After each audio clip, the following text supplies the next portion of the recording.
In this video, we will show you some details of the PLC system.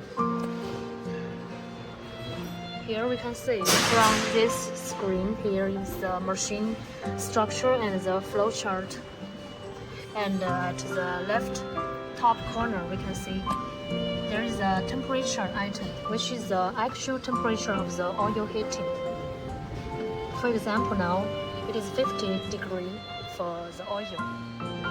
Okay, the second one is the machine working hour history record. So we can see last time the machine just start and stop for 2 minutes.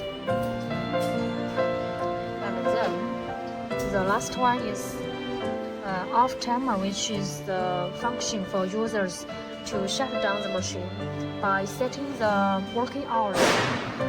For example, if users want the machine to work and running for only 5 hours this time, so he can just set the data here, 5 hours, okay, like this.